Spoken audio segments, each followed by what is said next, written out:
You are a merchant in the bustling markets of Baghdad in the year 923 AD. The air thrums with the calls of traders hawking their wares, the clatter of coins changing hands, and the sweet scent of frankincense drifting from distant stalls. But today, something is different. The usual laughter and animated bargaining has given way to hushed whispers and nervous glances. Men lean close to one another, their voices dropping to barely audible murmurs whenever a certain name is mentioned. You catch fragments of their conversations as you pass. A spice merchant shakes his head gravely while speaking to his customer. A silk trader crosses himself and mutters a prayer. Even the children seem subdued, as if sensing the adults' unease. The reason for this collective anxiety has a name that strikes fear into the hearts of even the bravest souls in the city. Al-Muqtadir's cousin has returned from his desert palace, and with him comes a reputation so dark, so twisted, that grown men dare not speak of it openly. They call him the Shadow Emir, though never to his face. Behind closed doors in the safety of their homes, they whisper stories that would make the most hardened warrior's blood run cold. Tales of appetites so depraved, of cruelties so creative, that they seem torn from the pages of the most forbidden manuscripts. You hurry through the marketplace, but you cannot escape the atmosphere of dread that has settled over Baghdad like a suffocating blanket. This is no ordinary ruler whose excesses might be overlooked or forgiven. This is something far worse. A man whose very presence seems to corrupt the air around him, whose shadow falls like a curse upon everything it touches. Before diving into these forgotten stories of survival and suffering, if you enjoy learning about the hidden truths of history, consider hitting that like button and subscribing for more content like this. Please comment below to let me know where you're listening from. I find it incredible that we're exploring these ancient stories together from different parts of the world, connected across time and space by our shared curiosity about the past. The man we're about to discuss wasn't born into evil. Like many who would become history's most notorious figures, he began life with every advantage the world could offer. Born into the Abbasid dynasty during its golden age, he was surrounded by scholars, poets, and artists who had made Baghdad the intellectual center of the known world. The libraries of the House of Wisdom contained the collected knowledge of civilizations. The streets rang with dozens of languages as traders from China, India, Byzantium, and beyond brought their goods and ideas to this crossroads of the world. But privilege, as history has shown us time and again, can be a poison as deadly as any venom. When absolute power combines with unlimited wealth and no constraints on behavior, the human soul can twist into shapes that defy comprehension. And in the case of our subject, that twisting began early and would eventually consume not only him, but countless innocents who had the misfortune to cross his path. His name was Ahmad ibn Muhammad al-Muktafi, though he would be remembered by many titles, none of them flattering. Born in 901 AD, he was the nephew of the reigning caliph, and thus fifth in line for the throne. This position gave him enormous power, but freed him from the responsibilities that might have constrained his behavior. He was close enough to the center of power to command absolute obedience, yet distant enough from succession that his actions wouldn't immediately threaten the stability of the empire. The first signs of his twisted nature appeared during his adolescence, though those around him either failed to recognize the warning signs or chose to ignore them. Palace servants began to whisper about the young prince's peculiar interests and the increasingly disturbing requests he made of his tutors and attendants. Animals in the palace gardens were found dead under mysterious circumstances. Servant girls who caught his attention had a tendency to disappear only to reappear days later, changed in ways that those who knew them struggled to explain. His education, which should have civilized and refined him, instead seemed to provide him with new avenues for cruelty. He studied the great works of literature not to appreciate their beauty, but to catalog the sufferings described within them. He learned about foreign cultures not out of intellectual curiosity, but to understand new methods of domination and control. Most disturbing of all, he became fascinated with the medical texts housed in Baghdad's great libraries. Though his interest lay not in healing but in understanding the precise mechanisms of pain and the limits of human endurance. By the time Ahmad reached his 20th year, the palace staff had learned to fear his very presence. He moved through the corridors like a predator, his eyes constantly scanning for weakness, for opportunity, for fresh victims to feed his growing appetites. His chambers became a place of whispered horror where screams echoed in the night, and strange implements were delivered under cover of darkness. The young prince had developed what he called his collection. This wasn't a gathering of art or books or precious stones, though it resembled such collections in its careful organization and his obvious pride in its contents. No, Ahmad's collection was far more disturbing. It consisted of people, specifically those whom he had broken so completely that they existed in a state somewhere between life and death, between sanity and madness, serving his twisted desires in ways that defied every law of decency and humanity. These weren't slaves in any traditional sense. Slavery, while morally reprehensible to modern minds, at least operated within certain understood boundaries. Masters had obligations to their slaves, and slaves retained some basic human rights, however limited. Ahmad's collection operated under no such constraints. These were human beings who had been so systematically destroyed and rebuilt that they no longer remembered their own names, their own histories, or even their own capacity for resistance. The process by which he acquired new additions to his collection was as methodical as it was horrifying. He would identify potential victims through a network of informants who reported to him about particularly beautiful or talented individuals throughout Baghdad and the surrounding regions. These might be the daughters of merchants, young men with exceptional artistic abilities, or children whose parents had fallen into debt or disfavor with the authorities. Once identified, the acquisition process would begin. This wasn't a crude matter of simply seizing people by force, though violence certainly played a role. Instead, Ahmad had developed an elaborate system of psychological manipulation and gradual isolation that made his victims complicit in their own destruction. He understood perhaps better than anyone of his era that the most effective way to break a human being wasn't through physical force alone, but through the systematic erosion of their sense of self, their connections to others, and their hope for escape or rescue. The first phase involved what he called elevation. His agents would approach the target or their family with offers that seemed almost too good to be true. A merchant's daughter might be invited to serve in the palace with promises of education and eventual marriage to a nobleman. A talented young musician might be offered patronage and the chance to study with the greatest masters of his art. Parents facing financial ruin might be offered solutions to their problems in exchange for temporary service from their children. These offers were always presented as opportunities rather than demands, giving the victims and their families the illusion of choice. The terms seemed reasonable, even generous. The palace was, after all, a place of luxury and learning. Service there was considered an honor. What parent wouldn't want their child to have access to the finest education and the possibility of advancement? But once the victims entered Ahmad's sphere of influence, the second phase would begin. This was the phase of gradual isolation and dependency. The promised education would indeed be provided, but it would be carefully tailored to serve Ahmad's purposes. The victims would be taught to read and write, but only texts that he selected. They would learn music and poetry, but only pieces that reinforced themes of submission and hopelessness. They would be given fine clothes and good food, but only as long as they pleased their benefactor. More insidiously, they would be slowly cut off from their previous lives. Letters from family would be delayed or lost. Promised visits home would be postponed indefinitely. Old friends would be discouraged from calling. New friendships within the palace would be carefully monitored and controlled. Gradually, the victims would find that their entire world had shrunk to consist only of Ahmad and those who served his will. The third phase was the most crucial and the most devastating.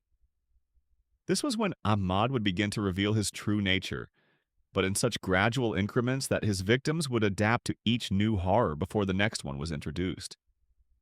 What began as minor requests for personal service would slowly escalate into demands that violated every boundary of decency and self-respect. The genius of this system lay in its psychological sophistication. By the time the victims understood the true nature of their situation, They had already been so thoroughly isolated and conditioned that resistance seemed impossible. They had no allies, no resources, no knowledge of the outside world beyond what Ahmad allowed them to know. More importantly, they had been gradually trained to believe that their suffering was not only inevitable but deserved. Ahmad had studied the works of the great philosophers and had twisted their insights into tools of oppression. He understood that human beings could endure almost any physical pain if they retained hope and dignity. Therefore, his methods focused on destroying these intangible qualities first. He would convince his victims that they were worthless, that their families had abandoned them, that their suffering was a just punishment for imaginary sins. The physical aspects of their torment, when they came, were almost secondary to this psychological destruction. By the time Ahmad began to make his most degrading demands, his victims had been so thoroughly broken that they would comply without resistance, even expressing gratitude for the privilege of serving him. They had become, in effect, willing participants in their own degradation. The most horrifying aspect of Ahmad's collection wasn't the individual suffering it represented, though that was certainly profound. It was the systematic nature of the process, the way he had turned human destruction into a science. He kept detailed records of his methods, noting which techniques were most effective on different types of personalities. He experimented with variations in his approach, constantly refining his ability to break and remake human beings according to his twisted vision. His palace became a laboratory of human suffering, where the screams that echoed through the corridors weren't just the random products of sadistic cruelty, but the carefully orchestrated results of calculated psychological and physical torture. Each victim served not only to satisfy Ahmad's immediate desires, but also to provide data for perfecting his techniques on future acquisitions. The servants who worked in other parts of the palace learned to avoid certain corridors at certain times. They developed an elaborate system of signals to warn each other when Ahmad was moving through the building, allowing them to disappear into side passages or storage rooms until the danger had passed. Even those who served him directly lived in constant terror, knowing that a single misstep could transform them from servants into additions to his collection. Yet perhaps the most chilling aspect of the entire situation was how normalized it became within the palace walls. After months and years of exposure to Ahmad's activities, even decent people began to accept the unacceptable. The human capacity to adapt to horror, to find ways to continue functioning even in the presence of unimaginable evil, allowed the system to perpetuate itself. Guards who might have been good fathers and loving husbands in their private lives learned to look the other way when new victims were brought in. Cooks and cleaners who would have been horrified by such behavior in any other context simply focused on their own duties and tried not to think about what was happening in the rooms they weren't allowed to enter. This normalization of evil extended beyond the palace walls. Ahmad's reputation was known throughout Baghdad, but the city's inhabitants had learned to speak of it only in whispers, and only when they were certain they wouldn't be overheard. The economic and political power he wielded made direct confrontation impossible, and the systematic nature of his activities made it easy for people to tell themselves that the rumors were exaggerated, that the truth couldn't possibly be as bad as the stories suggested. The merchants in Baghdad's markets weren't wrong to whisper. The stories they dared not tell in full were more horrifying than their worst nightmares could conjure. But the most disturbing truth was that Ahmad's activities weren't confined to the dark corners of his private palace. As his confidence grew and his appetites expanded, he began to view the entire city as his personal hunting ground. He developed what he called expeditions, elaborate outings that served as cover for acquiring new specimens for his collection. These weren't the crude raids that a less sophisticated monster might employ.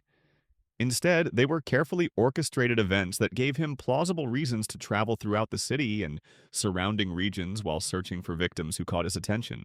Religious festivals became particular favorites for these expeditions.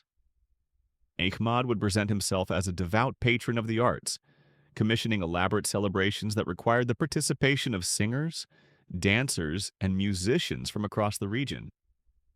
Young performers would compete for the honor of entertaining the prince, unaware that their talent and beauty were being evaluated according to criteria that had nothing to do with artistic merit. During one such festival celebrating the Night of Power during Ramadan, Ahmad spotted a young calligrapher whose work had been displayed in the courtyard of the Great Mosque. The boy, perhaps 16 years old, had spent months creating an illuminated manuscript of Quranic verses, each letter formed with such precision and beauty that even the most learned scholars stopped to admire his craftsmanship. Ahmad approached the boy's family with an offer that seemed like divine providence. He wished to commission a complete copy of the Quran, illuminated with the finest gold and precious stones, as a gift to the caliph himself. The work would take perhaps 2 years, during which time the young calligrapher would live in the palace, provided with the finest materials and working conditions. Upon completion, the boy would receive a sum of gold that would secure his family's prosperity for generations. The family's joy was complete. Their son's talent had been recognized by royalty itself. The commission would elevate their status throughout the city, and the payment would lift them from the modest circumstances that had always constrained their ambitions. They blessed Ahmad's name and praised Allah for sending such an opportunity to their humble household. The young calligrapher entered the palace with dreams of artistic achievement and religious devotion. He imagined the honor of creating a manuscript that would be treasured by the caliph, perhaps even housed in the great library where scholars from across the Islamic world would study his work for centuries to come. The workshop prepared for him was indeed magnificent, with the finest papers, inks, and brushes that money could acquire. For the first months, everything proceeded exactly as promised. The boy worked on his masterpiece with passionate dedication, creating letters so perfect they seemed to flow directly from divine inspiration. Ahmad would visit occasionally, praising the work's beauty and encouraging the young artist to take his time to ensure that every detail met the highest standards of perfection. But gradually, almost imperceptibly, the conditions began to change. The visits became more frequent and more personal. Ahmad would arrive not just to examine the manuscript, but to engage in long conversations about art, about beauty, about the nature of devotion and submission to higher powers. These discussions, which initially seemed like the generous attention of an enlightened patron, slowly began to take on darker undertones. Ahmad would speak of how true artistry required the complete surrender of the self, the abandonment of personal desires in service to something greater. He would describe the calligrapher's work not just as religious devotion, but as a form of worship that demanded the sacrifice of everything worldly and selfish. The boy, flattered by such attention from a prince and genuinely devoted to his craft, found himself drawn into philosophical discussions that gradually reshaped his understanding of his own purpose. The isolation was so gradual that the young calligrapher barely noticed it happening. His meals were brought to his workshop so he wouldn't be distracted from his sacred task. His correspondence with family was handled through Ahmad's secretaries to ensure that nothing would interfere with his concentration. Other palace staff were instructed not to disturb him with trivial conversation that might break his artistic focus. By the time the boy realized he was essentially a prisoner, he had already been so thoroughly indoctrinated that he viewed his isolation not as captivity but as a necessary purification. Ahmad had convinced him that his previous life, his family, even his own desires, were obstacles to achieving the spiritual perfection that his art demanded. The transformation that followed was as methodical as it was devastating. Ahmad introduced new concepts gradually, always framed in terms of artistic and spiritual development. Physical discomfort was reframed as discipline necessary for true devotion. Degrading tasks were presented as exercises in humility that would enhance his spiritual understanding. Each boundary that was crossed was justified by increasingly elaborate theological and philosophical arguments that the isolated boy had no resources to challenge or escape. Within 18 months, the talented young calligrapher had become something unrecognizable. His manuscript remained unfinished, abandoned when Ahmad decided that his victim had achieved a more perfect form of artistic expression through complete submission to his master's will. The boy who had once dreamed of creating beauty that would inspire generations now existed only to provide a different kind of satisfaction to his captor. His family waited for news, for letters, for some sign that their son was well. Ahmad's agents would occasionally deliver messages, supposedly from the boy, describing his important work and explaining why he couldn't visit or receive visitors. The messages became less frequent over time and eventually stopped altogether. When the family finally worked up the courage to inquire directly about their son's welfare, they were told that he had been sent on a special mission to a distant province and would return when his work was complete. This pattern repeated itself across Baghdad and throughout the surrounding regions. Ahmad's network of agents identified promising targets, his elaborate deceptions drew them into his sphere of influence, and his systematic methods of psychological destruction transformed them into additions to his collection. Each success made him bolder. Each victim taught him new refinements in his techniques of human manipulation and degradation. The scope of his activities eventually grew so extensive that maintaining the fiction of legitimate patronage became impossible. Too many families had lost sons and daughters to his supposed commissions and educational opportunities. Too many talented individuals had disappeared after attracting his attention.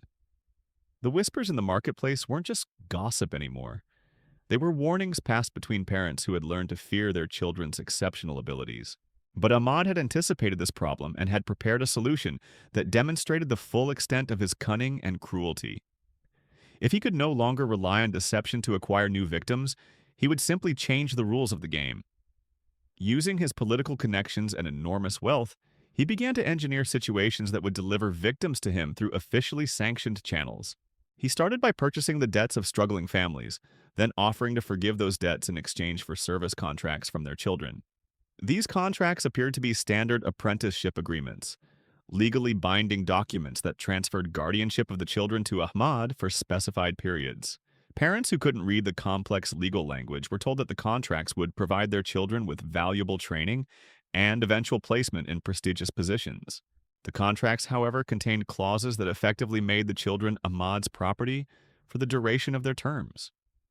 They granted him complete authority over every aspect of their lives, including the right to determine their living conditions, their associations, and their activities.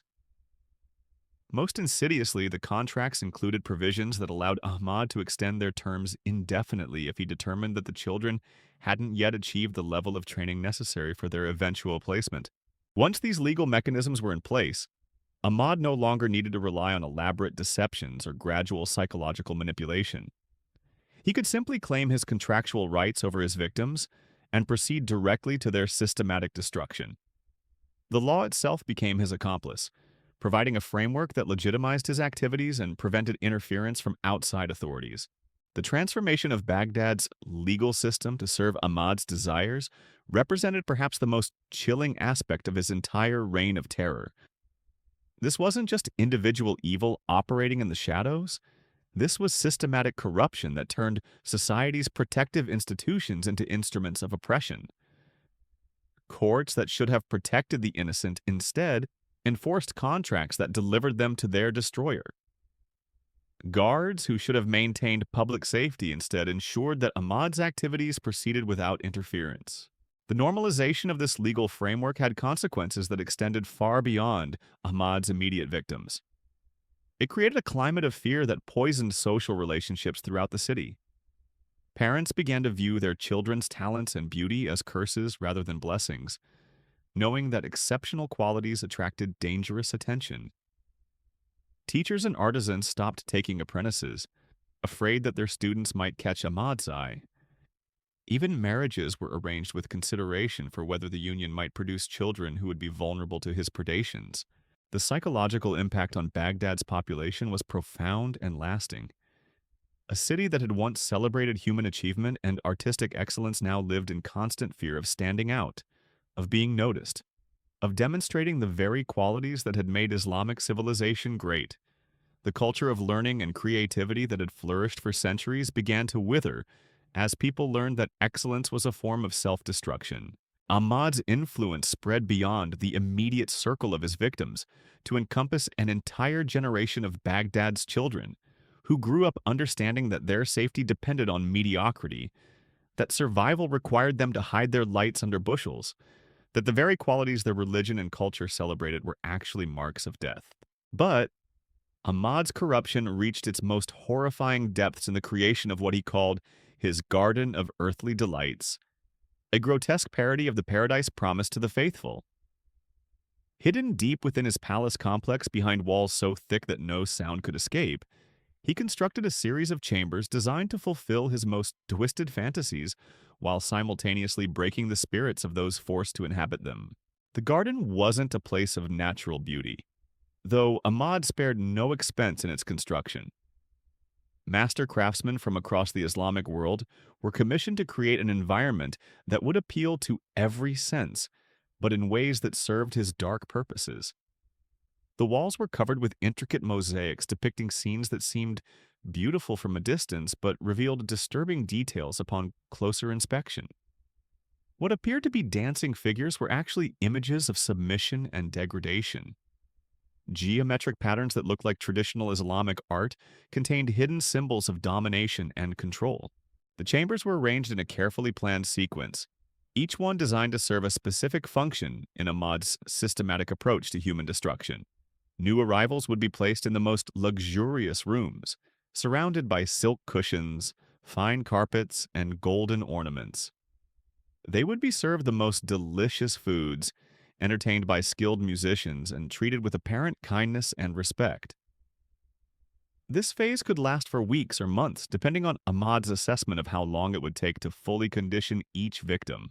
But the luxury came with subtle constraints that gradually revealed themselves over time.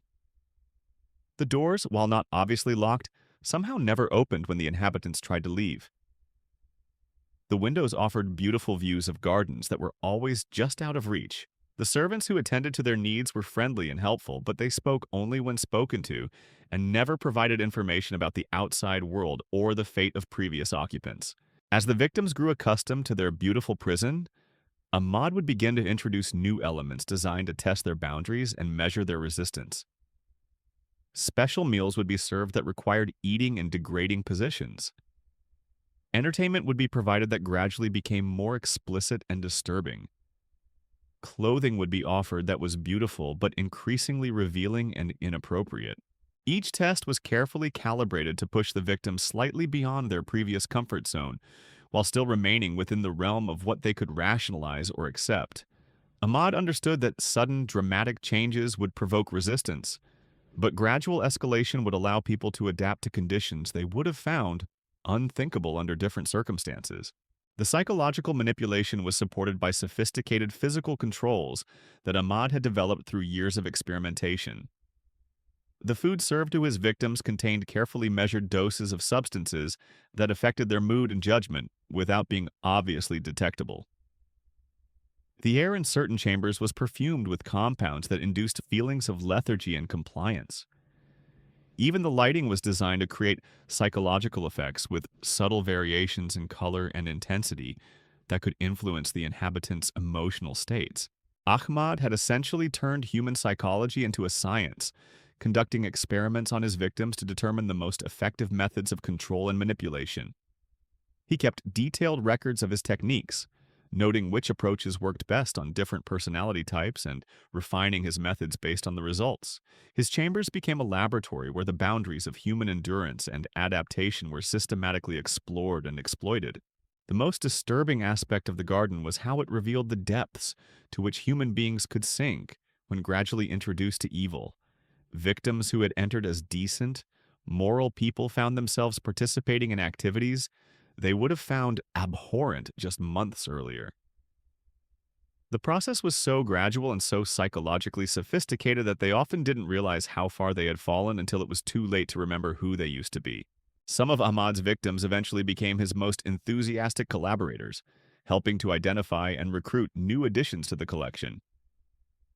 They had been so thoroughly broken and rebuilt that they genuinely believed Ahmad's philosophy about the nature of power and submission.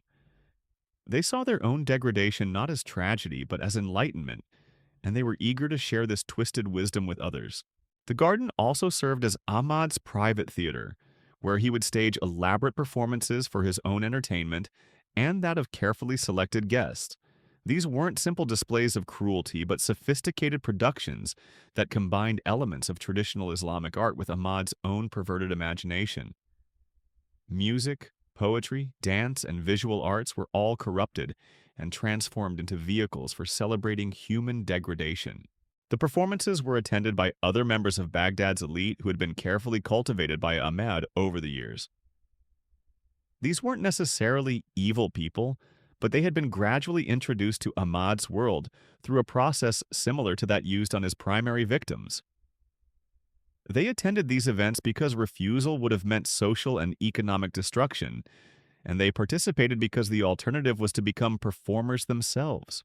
The audience for these performances represented a cross-section of Baghdad's power structure.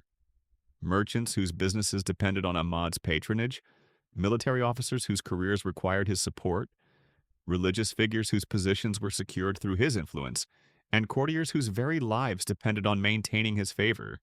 They watched his grotesque entertainments with forced smiles and enthusiastic applause, knowing that their reactions were being carefully monitored and that any sign of disapproval could have fatal consequences. The corruption of Baghdad's elite through these performances was perhaps Ahmad's greatest achievement in terms of consolidating his power and protecting himself from potential opposition. By making influential people complicit in his activities, he created a network of unwilling co-conspirators who had every incentive to protect him and suppress any investigation into his behavior. The religious authorities presented a particular challenge as their moral authority could have posed a serious threat to Ahmad's activities if they had chosen to speak out against him. But Ahmad had developed sophisticated methods for neutralizing this potential opposition. He became a generous patron of religious institutions, funding the construction of new mosques and the copying of religious manuscripts. He sponsored religious festivals and supported scholars whose work enhanced the prestige of Baghdad's religious community. More insidiously, he gradually introduced these religious figures to increasingly compromising situations. A respected imam might be invited to bless a celebration that seemed entirely appropriate, but was actually cover for more disturbing activities. A renowned scholar might be asked to provide theological justification for practices that seemed questionable but were presented as necessary for maintaining social order. Step by step, these religious leaders found themselves implicated in Ahmad's system, unable to speak out without revealing their own complicity. The theological justifications that emerged from this process were masterpieces of corrupted reasoning.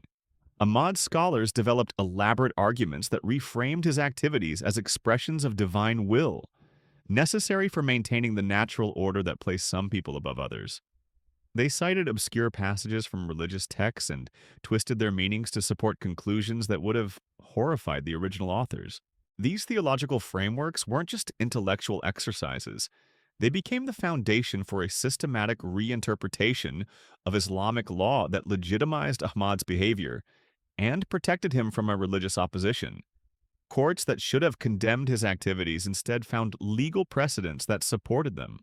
Religious leaders who should have provided moral guidance instead offered sophisticated justifications for participating in evil. The corruption of Baghdad's religious establishment had consequences that extended far beyond Ahmad's immediate sphere of influence. It created a crisis of moral authority that poisoned the spiritual life of the entire city. People who had once looked to their religious leaders for guidance now found those same leaders endorsing or participating in activities that violated every principle they had been taught to revere. This moral confusion created a psychological climate that made resistance to Ahmad's activities even more difficult. If the most learned religious scholars could find justifications for his behavior, who were ordinary citizens to question their wisdom? If respected imams could participate in his celebrations, how could simple believers claim that such activities were wrong? The breakdown of moral authority also created opportunities for other forms of corruption to flourish throughout Baghdad. If the most fundamental principles of right and wrong could be reinterpreted to serve the powerful, then lesser forms of exploitation and abuse seemed almost trivial by comparison. Merchants began cheating their customers more brazenly, officials demanded larger bribes for their services, and ordinary citizens lost faith in the institutions that had once provided stability and justice. Ahmad's influence on Baghdad's commercial life was particularly devastating because it struck at the heart of what had made the city great. Baghdad's prosperity had been built on its reputation as a place where merchants from different cultures and religions could trade fairly and safely. The city's markets had been governed by elaborate codes of conduct that protected both buyers and sellers, creating an environment of trust that encouraged commerce and innovation. But Ahmad's activities gradually undermined this foundation of trust and fair dealing. Merchants who wanted to maintain their positions in the city's economic hierarchy found themselves forced to participate in his system of corruption. Those who resisted faced economic ruin as their businesses were systematically destroyed through unfair competition, legal harassment, and social ostracism. The most successful merchants were those who learned to anticipate Ahmad's desires and provide him with what he wanted before being asked. This created a culture of proactive corruption, where business leaders competed to offer the most valuable gifts, the most useful information, and the most attractive opportunities to serve his interests. The transformation of Baghdad's commercial culture from one based on fair dealing and mutual respect to one based on corruption and exploitation had effects that rippled throughout the Islamic world. Traders who had once flocked to Baghdad in search of honest profit began to avoid the city or demand additional protections before conducting business there. The city's reputation as a center of ethical commerce was gradually replaced by warnings about the dangers of doing business in a place where the rules could change arbitrarily and where success depended more on political connections than on the quality of goods or services. But perhaps the most tragic consequence of Ahmad's reign was its impact on the children of Baghdad. An entire generation grew up in an environment where the most basic moral principles had been systematically corrupted, where success was measured by one's ability to serve evil, and where the very qualities that should have been celebrated were instead sources of mortal danger. These children learned to hide their talents, to suppress their curiosity, and to avoid standing out in any way that might attract dangerous attention. They absorbed lessons about power and submission that would shape their entire understanding of how the world worked. Most tragically, they came to accept as normal a level of cruelty and exploitation that would have horrified their parents' generation. The psychological damage inflicted on Baghdad's youth created a legacy that would persist long after Ahmad himself was gone. The children who survived his reign carried within them the scars of living in a society where evil had triumphed so completely that it had become indistinguishable from normal life. They passed these psychological wounds onto their own children, creating cycles of trauma that would affect generations. The educational institutions that should have nurtured young minds and spirits instead became training grounds for the skills needed to survive in Ahmad's corrupted world. Teachers focused less on inspiring students to achieve greatness than on helping them avoid the kind of attention that greatness might bring. Schools that had once celebrated intellectual achievement and artistic excellence now emphasized conformity and mediocrity as the keys to survival. The cultural impact was equally devastating. Baghdad had been renowned throughout the Islamic world for its poets, musicians, artists, and scholars. The city's creative community had produced works that inspired and enlightened people across vast distances and cultural boundaries. But under Ahmad's influence, this creative flowering withered and died. Artists learned to create works that pleased their patrons rather than expressing their own vision or serving higher ideals. Musicians composed songs that celebrated submission and degradation rather than beauty and transcendence. Poets wrote verses that reinforced the power of the corrupt rather than challenging injustice or inspiring resistance. The corruption of Baghdad's artistic community was particularly tragic because it represented the perversion of humanity's highest aspirations. Art had always been one of the ways that people could transcend their immediate circumstances and connect with something greater than themselves. But Ahmad had turned this transcendent impulse into another tool for human degradation, using beauty itself as a weapon against the human spirit. The few artists who tried to maintain their integrity faced impossible choices. They could compromise their principles and create works that served Ahmad's purposes, or they could maintain their artistic vision and face the consequences of his displeasure. Most chose compromise, telling themselves that survival was more important than artistic integrity, that they could preserve their true beliefs in private while creating acceptable works for public consumption. But the psychological cost of this compromise was enormous. Artists who had once found joy and meaning in their work now experienced only shame and self-loathing. The act of creation, which should have been a source of fulfillment, became instead a daily reminder of their moral failure. Many abandoned their art entirely, unable to bear the weight of their complicity in evil. The systematic destruction of Baghdad's cultural life under Ahmad's influence represented more than just the loss of individual artistic works or the silencing of particular voices. It represented the death of an entire civilization's soul, the transformation of a society that had once celebrated human potential into one that existed only to serve the twisted desires of a single evil man. Yet even in this darkness, there were those who refused to surrender completely to despair. In the hidden corners of the city, in the quiet moments between public performances of submission, some people maintained their connection to the values and principles that Ahmad sought to destroy. They preserved fragments of poetry that spoke of justice and beauty. They told stories that reminded children of what the world had been like before evil triumphed. And they kept alive the hope that someday, somehow, things might be different.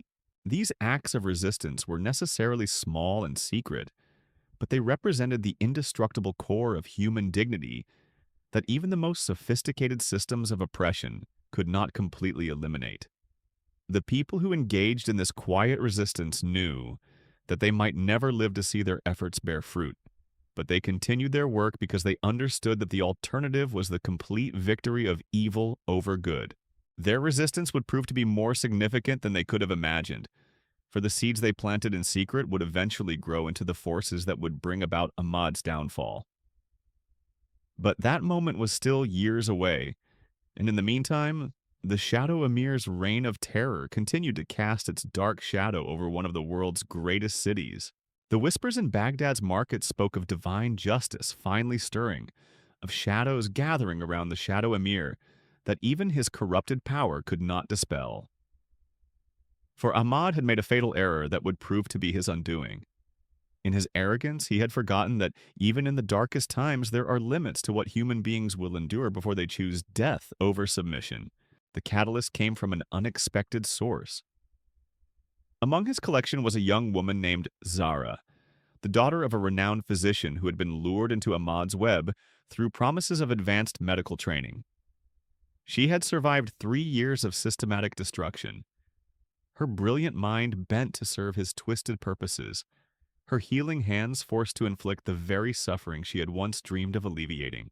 But Zara possessed something that Ahmad's psychological methods could not entirely destroy: a perfect memory of who she had been before her capture. While other victims gradually forgot their former selves, she retained vivid recollections of her father teaching her the sacred duty of physicians to preserve life, of her mother reading her stories of heroic women who had sacrificed everything for justice. These memories became a form of spiritual armor that protected some essential part of her soul from complete corruption. When Ahmad acquired a new victim, a boy barely 12 years old whose only crime had been exceptional skill at mathematics, something inside Zara finally snapped. She watched this child's systematic destruction begin, saw the familiar process of isolation and conditioning commence, and realized she could no longer pretend that survival justified complicity in such evil. Her opportunity came during one of Ahmad's elaborate performances, a grotesque spectacle designed to celebrate the anniversary of his first acquisition for the collection. The audience included several of Baghdad's most powerful figures, men whose continued support was essential to maintaining his system of corruption. Zara had been assigned a prominent role in the evening's entertainment, her medical knowledge perverted into a display of how precisely human suffering could be calibrated and controlled. But instead of playing her assigned part, Zara did something that shocked everyone present. In front of the assembled elite of Baghdad, she began to speak.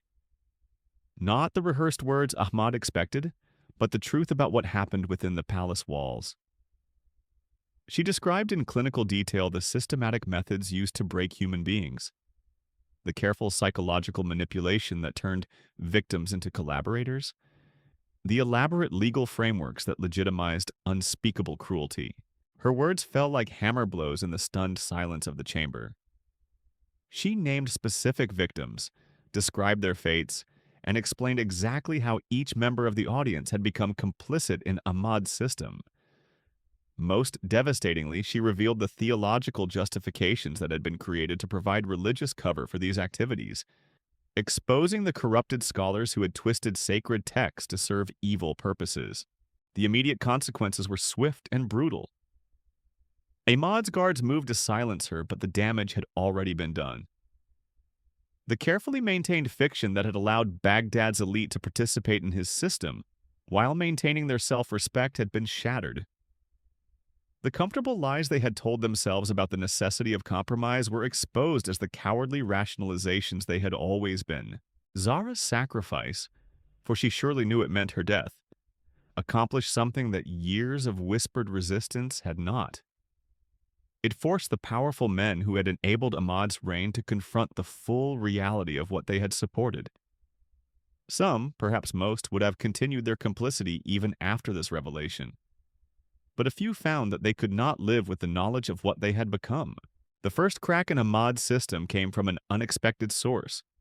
One of his own religious justifiers, a scholar named Abu Yusuf, who had spent years crafting elaborate theological arguments for practices he privately knew to be abominations. Zara's words had stripped away the intellectual pretenses that had allowed him to function, leaving him face to face with the simple truth that he had sold his soul for position and comfort. Abu Yusuf's response was as dramatic as it was effective. During the next Friday prayers at the Great Mosque, before thousands of worshippers, including many of Ahmad's supporters, he delivered a sermon that demolished every theological justification he had previously constructed. He confessed his own complicity, described the corruption of religious authority, and called upon the faithful to reject the evil that had taken root in their midst. The sermon created a crisis of legitimacy that Ahmad's purely secular power could not resolve. Religious authority, once lost, could not be restored through force or bribery.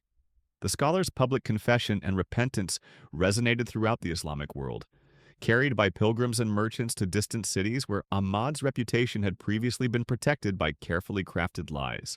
More importantly, Abu Yusuf's sermon provided moral cover for others who had been waiting for someone with sufficient authority to speak truth about Ahmad's regime. Military commanders who had been forced to participate in his system found their consciences reawakened. Merchants who had prospered through collaboration began to question whether their wealth was worth the price they had paid for it. The uprising, when it finally came, was unlike anything Baghdad had ever witnessed. It was not a political revolution aimed at replacing one ruler with another, but a moral reckoning that sought to purge the city of the corruption that had poisoned every aspect of its life. The rebels were not motivated by ambition or greed, but by a desperate need to reclaim their humanity from the system that had systematically destroyed it. Ahmad's response revealed the true nature of his power and its ultimate weakness. Faced with genuine moral opposition rather than mere political rivalry, his sophisticated methods of control proved useless. You cannot psychologically manipulate people who have chosen to die rather than continue living as accomplices to evil. You cannot bribe those who have rejected material comfort as worthless compared to spiritual integrity. The final confrontation took place in the very chambers where Ahmad had conducted his most heinous crimes. The rebels, led by survivors of his collection, who had somehow retained enough of their humanity to remember what justice meant, found him cowering among the instruments of torture and degradation that had once made him feel so powerful. His end was neither quick nor merciful, but it was just. Those he had broken beyond repair finally had their revenge, and they took their time extracting payment for years of systematic cruelty. The screams that had once echoed through his palace as music to his ears now became his own final symphony. But perhaps the most fitting aspect of Ahmad's downfall was how quickly he was forgotten. A man who had lived for the worship and fear of others discovered in his final moments that evil, no matter how sophisticated or systematic, ultimately leaves no lasting legacy except the scars it inflicts on its victims. Within a generation, his name had become a cautionary tale whispered to children, a reminder that those who choose to serve darkness will themselves be consumed by it. The reconstruction of Baghdad's moral and cultural life took decades. An entire generation had to relearn what it meant to create beauty rather than corruption, to seek truth rather than expedience, to value human dignity above personal advancement. But slowly, painfully, the city began to heal from the wounds that Ahmad had inflicted upon its soul. The story of the Shadow Emir serves as an eternal warning about the corruption of absolute power and the human capacity for evil when all constraints are removed. But it also demonstrates something more hopeful, that even in the darkest circumstances, the human spirit retains the capacity for resistance, redemption, and renewal. Evil may triumph for a time, but it carries within itself the seeds of its own destruction, for it can never completely extinguish the light that burns in every human heart. In the end, Ahmad ibn Muhammad al-Muktafi was not the most perverted emir of the Arabian Nights because of the specific acts he committed. Horrific though they were, he earned that title because he had systematically corrupted an entire civilization, turning its greatest strengths into instruments of human degradation. His true perversion lay not in individual acts of cruelty, but in the transformation of a society that had once celebrated the divine spark in human beings into one that existed solely to extinguish that spark in service to his twisted desires. But darkness, no matter how complete it may seem, is always temporary. The light returns, carried by those who refuse to let it die, preserved by those who remember what the world was like before evil triumphed, and restored by those who choose to sacrifice everything rather than continue living as accomplices to their own destruction. The Shadow Emir's reign ended as all such reigns must, in the recognition that the human soul, no matter how damaged, retains the power to choose justice over expedience, truth over comfort, and light over the seductive embrace of darkness.